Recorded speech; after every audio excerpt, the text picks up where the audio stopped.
îlot de biodiversité, c'est un des super projets qu'on a dans la dernière année. Dans le fond, on a fait une phase 1 à l'été 2025 avec une armée de bénévoles pour nous donner un coup de main sur le terrain.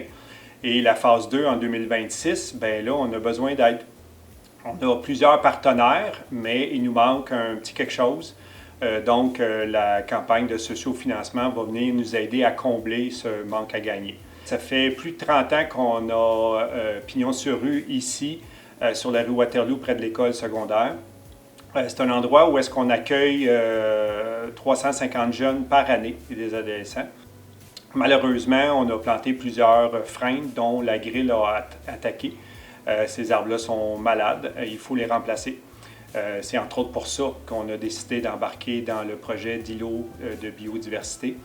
On a un jardin communautaire qui est mis à la disposition des gens ici. On a bâti une serre solaire passive il y a quelques années. Donc, vous voyez que l'importance de l'horticulture est très là à la Maison des Jeunes. Ça fait partie de notre ADN. Donc, c'est ça. On a fait la phase 1 l'an passé.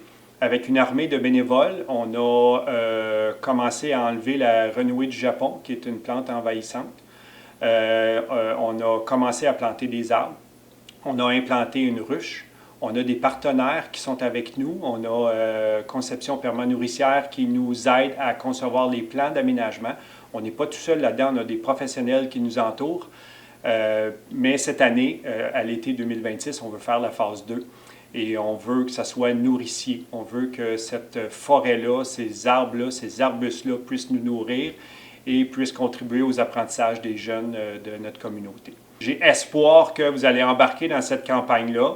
Notre objectif est simple, c'est 5 000 $. Puis grâce à cette campagne de sociofinancement qui est menée avec la ruche, si on atteint notre objectif, si vous êtes généreux, bien, la ruche double le montant, donc on tombe à 10 000 $ et on va pouvoir faire toutes les étapes de l'aménagement qu'on a prévu avec notre plan.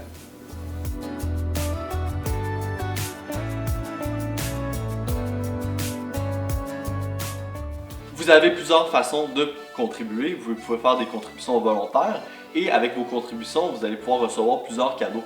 Donc des trucs exit, ici des billets de spectacle à la Maison de la Culture. Vous allez pouvoir aussi parrainer le souper d'un jeune. Vous allez pouvoir aussi parrainer un arbre fruitier, donc avoir une plaque commémorative à votre nom. Des cartes cadeaux, ainsi des chandails créés et réalisés, imprimés par les jeunes. Il y a du miel. Donc votre contribution est vraiment importante pour nos jeunes et la communauté. Donnez généreusement.